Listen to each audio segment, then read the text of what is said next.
السلام علیکم گائز، میرا نام اظہر اور ہمارا یوٹیوب چینل دیکھ رہے ہیں حقیقی آواز۔ عمران خان صاحب پہ حملہ ہوا ہے اور ان کو گولی لگی ہے، ان کے پاؤں پہ گولی لگی ہے۔ پچھلے کئی عرصے سے عمران خان صاحب کہہ رہے ہیں کہ مجھے مذہبی رنگ کا دیکھ کے نا، جیسے کہ مذہبی جیسے کوئی ہوتا ہے نا کہ گستاخ رسول یا کہ اس نے برحمتی کی ہے، اس طرح کر کے مجھے یہ قتل کروائیں گے۔ بڑے مزے کی بات آپ دیکھیں کہ ایک بندہ جو گولی مارتا اور پکڑا جاتا ہے، اس کے فوراً بعد ہی، ویسے تو پروٹوکول یہ ہے کہ اس بندے کو 7-8 دن تک قمیض ڈالتے ہیں اس کے سر کے اوپر، اس کو لے جاتے ہیں سائڈ پہ، اور اس وقت تک میڈیا کے سامنے پیش نہیں کرتے جب تک پولیس اپنی انویسٹیگیشن نہ کرے، سارے انٹیلیجنس ایجنسی اس سے پوچھ گچھ نہ کر رہے ہیں، کیونکہ ایک پارٹی کے چیئرمین کے اوپر اس نے حملہ کیا اور پارٹی بھی بہت بڑی، لیکن ایسا کچھ نہیں کیا جاتا۔ ہوتا کیا ہے، اس بندے کا فوراً ویڈیو بیان جاری کر دیا جاتا ہے اور اس کو آرام سے کھڑا کر دیا جاتا ہے۔ اب میری بات سنیں، کوئی میڈیا کے روم میں انٹر ہوتا ہے، اس کے ہاتھ میں پسٹل ہوتی ہے، وہ اس کو مار دیتا ہے۔ فلموں میں اکثر آپ دیکھتے ہیں کہ اگر آپ کا وہ جو بندہ ہے، پیادہ ہے، وہ پکڑا جائے تو آپ اس کو مروا دیتے ہیں، اکثر فلموں میں آپ نے دیکھا ہوگا، لیکن فوراً ہی پولیس والے اس کو میڈیا کے سامنے پیش کرتے ہیں۔ اور وہ کہتا کیا ہے، زبردست، ایک نشئی آدمی، میرا نہیں خیال اس نے اس دن نماز بھی پڑھی ہوگی، اور وہ کہہ رہا ہے میں نے اس وجہ سے مار دیا اس کو کہ اذانیں ہو رہی ہیں اور ڈیک چل رہا ہے۔ پہلی بات تو جب اذان ہوئی ہے، اس کے بعد خان صاحب نے، اعجاز چودھری نے، ان کے وہ جو دوسرے بندے انہوں نے نماز پڑھی ہے، نماز پڑھ کے وہ دوبارہ آئے ہیں، پھر انہوں نے نعت لگوائی ہے، پھر انہوں نے اس نعت کو دوبارہ ریپیٹ کروایا، ٹھیک ہے، اس کے بعد یہ لگی ہیں گولیاں۔ تو پہلی بات تو اذان کا تو یہ عنصر ہی ختم ہو جاتا ہے۔ پچھلے کافی عرصے سے خان صاحب کہہ رہے ہیں کہ مجھے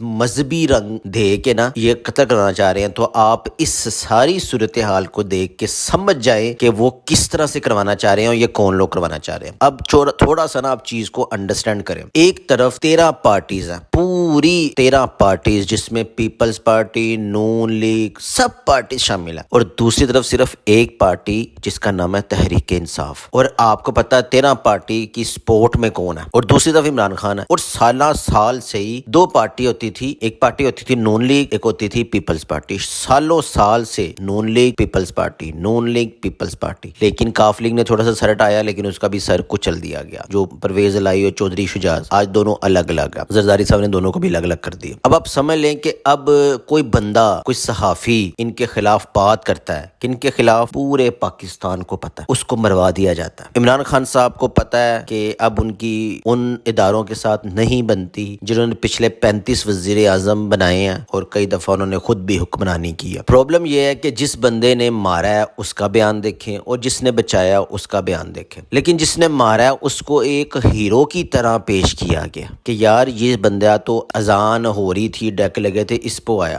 حیرانگی کی بات ہے، اس نے پہلے ہی پلان کر لیا، خان صاحب کدھر رکیں گے، میں پسٹل لوں گا، یہ سارا کچھ کروں گا۔ تمہیں اگر اتنا ہی نماز اذان کا ہے تو تم یہ نہیں سوچ رہے کسی کو تم قتل کر رہے ہو، جن کو گولیاں لگی ہیں، کو 13 لوگ زخمی ہوئے ہیں۔ لیکن سنسنی خیز انکشافات یہ ہیں، جو ڈی جے ہے وہ کہہ رہا ہے کہ سامنے میرا جو بندہ تھا اس کے پاس بہت بڑی گن تھی، اس کے پاس ایک بڑی گن تھی، اور جو فائرنگ کی اس کو پکڑا گیا، جو بڑی گن والا وہ تو فرار ہو گیا۔ تو اس کا مطلب ہے 2-3 جگہوں پہ یہ حملہ ہوا ہے۔ اب ہوگا یہ کہ خان صاحب اپنا جلسے کو کنٹینیو نہیں رکھ پائیں گے، کیونکہ شدید تھریٹ ہو گئے ہیں ان کو کہ اگر وہ باہر نکلے تو ان کے ساتھ یہ ہوگا۔ گاڑی ان کی بلٹ پروف ہے، لیکن کنٹینر کا اوپر والا حصہ تو بلٹ پروف نہیں ہے، جہاں سے وہ ہاتھ لاتے ہیں، اور وہاں سے فائرنگ ہوئی ہے۔ ویڈیو پسند آئے تو ہمارے چینل کو سبسکرائب کیجیے گا، ویڈیو کو لائک کیجیے گا، شیئر کیجیے گا۔ Thank you very much.